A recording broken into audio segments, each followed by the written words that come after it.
during which it considered 2 legislative proposals, 4 bills, 3 petitions, a sessional paper on public participation, as well as other legislative businesses, including the implementation of the resolution of the Senate of 24th of July 2024 on the current state of the nation. On legislative proposals, Mr. Speaker, the committee concluded consideration of the following 2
of the 2 remaining petitions. Mr. Speaker, on statements, 4 statements were ongoing from the previous reporting period, and 2 statements were sought from the committee during the period under review. The committee is in the process of considering the statements to conclusion, and it is in this regard that has made arrangements for engagement with the respective senators, stakeholders, and where necessary, conduct site or county visits to ascertain the situation on the ground. Mr. Speaker, sir, 2 new statements during the period under review were sought by Senator Professor Tom Ojenda, Senior Counsel, MP, and Senator Raphael Chimera, and both touch on the affairs of the judiciary. In order to expedite the consideration of these statements, the committee is presently pursuing responses from the relevant officers in the judiciary and shall shortly submit its report. On inquiry, Mr. Speaker, the committee is currently considering 1 inquiry sought by Senator Catherine Muma, MP, into the status of indigenous people in Kenya. Currently, the committee is further in the process of organizing for a high-level meeting with state and non-state actors to comprehensively deliberate and dispense with this particular statement.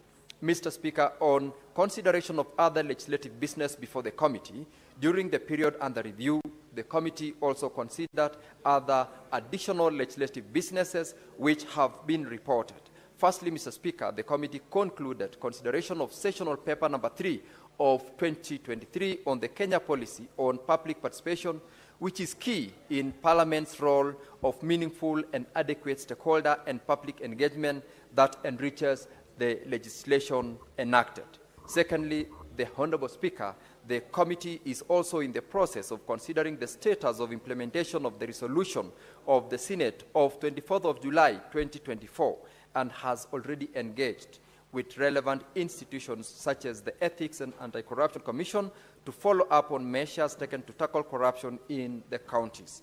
The committee is further scheduled to meet with other key entities tasked with implementing these particular resolutions.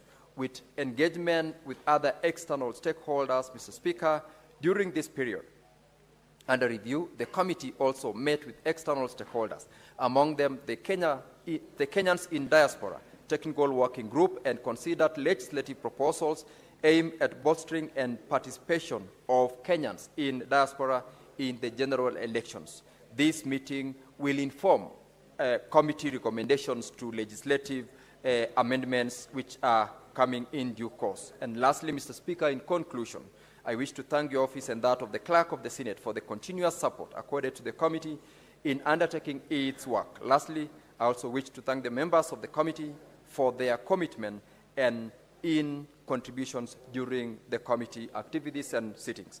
I thank you, Mr. Speaker. We have attached a schedule of the bills made reference to, and one of the very specific one in that schedule, Mr. Speaker, is the latest, that is the Presidential Memorandum on the referral of the Conflict of Interest Bill, which has already been committed to this committee, and the committee is scheduled to consider it on the 13th of May this year, and a report will thereafter be tabled to the House.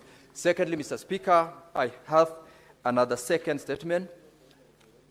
And, Mr. Speaker, this is a statement on the nomination and vetting of the chairperson and members of the Independent Electoral and Boundaries Commission, IEBC. This statement, Mr. Speaker, is issued pursuant to Standing Order 56-1A of the Senate Standing Orders. Honorable Speaker, I rise pursuant to Standing Order 56-1A of the Senate Standing Orders to make a statement relating to a matter for which the committee is responsible, namely the nomination and vetting of the chairperson and members of the Independent Electoral and Boundaries Commission, IEBC. Mr. Speaker, as members may recall, this House passed the Independent Electoral and Boundaries Commission Amendment Act 2024, Act number 9 of 2024, which paved the way for the appointment of a selection panel for the nomination of the chairperson and members of the IEBC. The panel was constituted, carried out its work, and submitted a report to His Excellency the President on Tuesday, 6th of May 2025.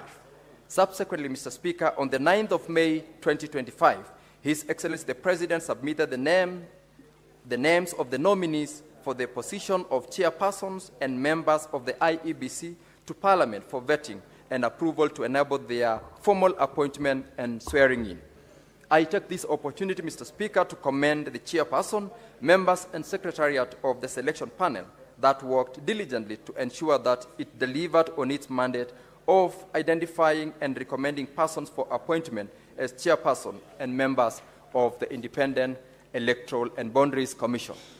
I also thank His Excellency the President for moving expeditiously to submit the names to Parliament for approval, noting that the country has been without an electoral body since the President declared the 7 positions vacant on 14th of February 2023 and 1st of March 2023.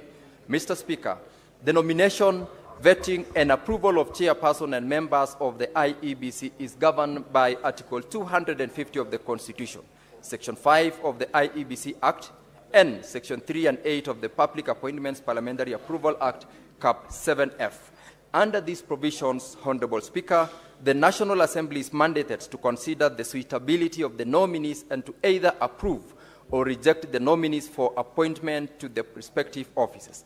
I note, Mr. Speaker, that this process has commenced with the National Assembly Justice and Legal Affairs Committee scheduled to table its report in the National Assembly on the 27th of May 2025. Mr. Speaker, sir, the work of the IEBC spans both levels of government.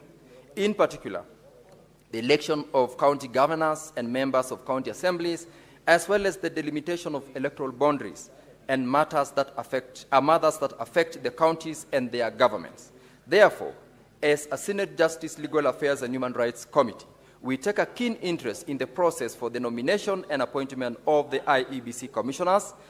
In our considered view, Mr. Speaker, this is a process that should be undertaken jointly by both houses, as has been the practice